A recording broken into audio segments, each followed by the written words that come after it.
الحمد لله رب العالمين والصلاة والسلام على رسول الله وعلى آله وصحبه وسلم تسليما كثيرا.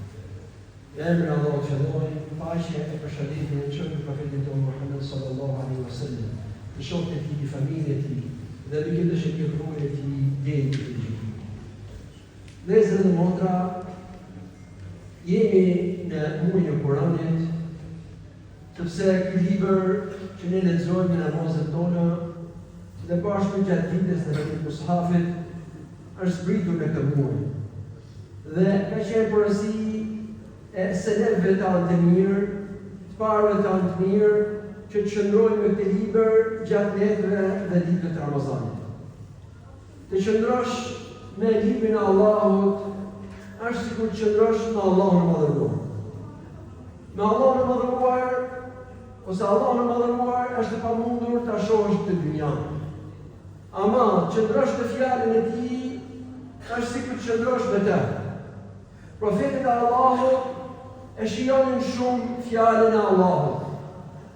Musa alayhi salam, kur Allahu Madhëruar e informoi se do të zbriste atij Teuratin, librin e zbritur para Kuranit, dhe u njoftua për kohën që të zbriste, u nis 10 ditë përpara për të takuar Allahun e Madhëruar.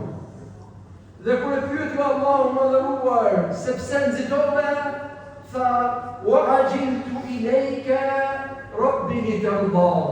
Nxitova o Zoti im që ti të kënaqesh me mua. Sepse ndjenin mal për fjalët e Zotit dhe nxitoi për të shkuar të takimi me Allahun e Madhëruar.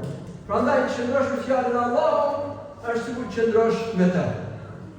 Dhe sot do marrim një ajet prej ajeteve që i ka zbritur profetit sallallahu alaihi wasallam në kohën e vështirë të Mekës, atëherë kur ishte i luftuar në nga çdo njeri, dhe atëherë kur thoshin sahabët, kam qenë dikur 1/6 e Islamit.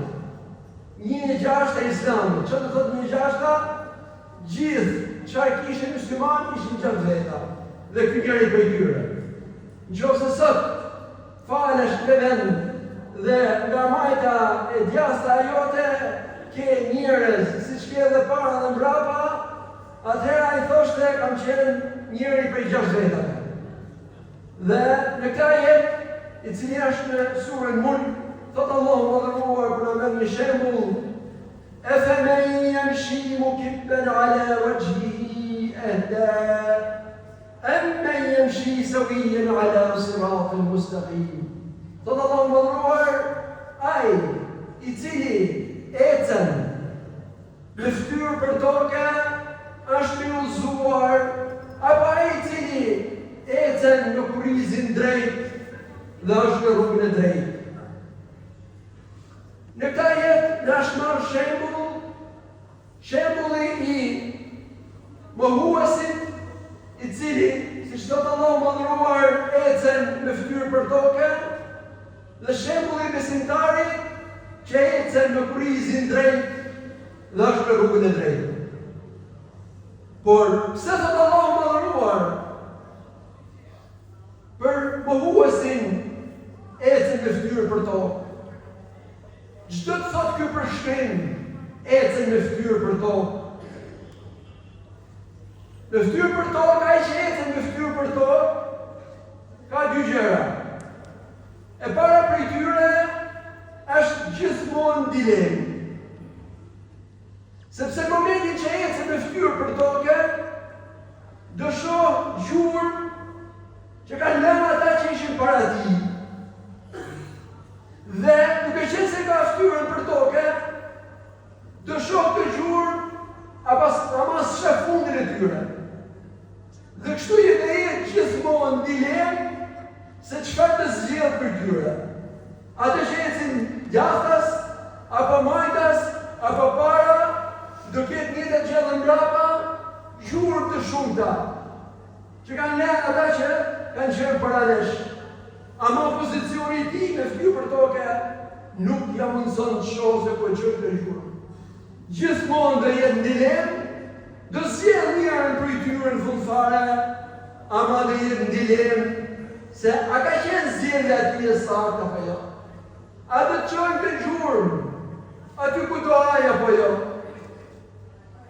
Dhe dyta, ai që ecën në fytyrë për tokë, do jetë gjithmonë I friksuar. Sepse në fund fare thamë se do bëjmë një zgjedhje. Dhe duke mos ditë se ku e çojmë, do jetë I friksuar dhe kështu jetojmë mohuesit mes dilemës dhe frikës. Po të shikosh në jetën e kësaj bote, do I gjesh mes dyshimesh dhe frikës. Frikë gjatë jetës, frikë momentin e vdekjes, dhe nuk do ndahet frika derisa të mrinja që frika e madhe dhe që është takimi me Allahun. Kurse për besimtarin thot Allahu madhëruar, "Aw man yamshi sawiyan 'ala siratin mustaqim." Apo është përruzuar ai tjetri që ecën në kurrizin drejt dhe është në rrugën e drejtë. Po çdo të thotë ecësh në kurrizin drejt, kur ecën në kurrizin drejt, ke pamjen e hapur. Rrugët përpara teje janë të dukshme. Përfundimi I tyre dihet dhe gjithmonë zgjedhja e tij do jetë e saktë. Nëse ai pari ishte në dilemë, ky do bëj zgjedhjen e drejtë dhe do ketë siguri. Atë që ka zgjedhur. E dyta, do jetë I qetë, sepse duke ja parë fundin punës të rrugës të tij, nuk do të jetë I friksuar se ç'ishte ai tjetri. Dhe kështu besimtari jeton në këtë botë mes sigurisë dhe qetësisë. Sigurinë atë që ka zgjedhur, që I qetë, sepse është fundi I asaj që ka zgjedhur. Dhe kjo shoqëron në këtë botë, në botën e sprovës, çfarë do të kalojë do jetë I qetë, pret prej Allahut madhëruar Zotit I tij dhe shpreson, në momentin e vdekjes pashtu do jetë I qetë, siç kush ka parë besimtar duke vdekur, se si Allahu madhëruar ua shndron këtë në qetësi që shfaqet në fytyrat e tyre, dhe kur të vinë përpara Allahut madhëruar, inna alladhina qalu rabbuna Allah thumma istaqamu tatanazzalu alayhim almalaikatu alla takhafu wa la tahzanu. Thot Allahu madhëruar, atë ditë kur dalin përpara nesh, u zbresin atyre me lajket, të cilët I thonë, mos u friksoni, mos u prengosni, wa abshiru bil jannati allati kuntum tu'adun, dhe gëzohuni me atë xhenetin që kemi pas premtuar që dynja.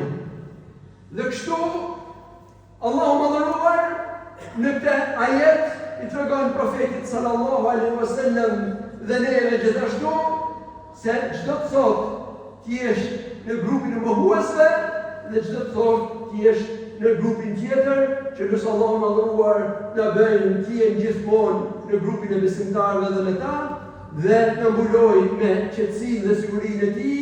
Allahumma amin wa akhiru da'wana alhamdulillahi rabbil alamin. Dhe lutje në fund e shtremi falënderimit takon Allahut Zotit.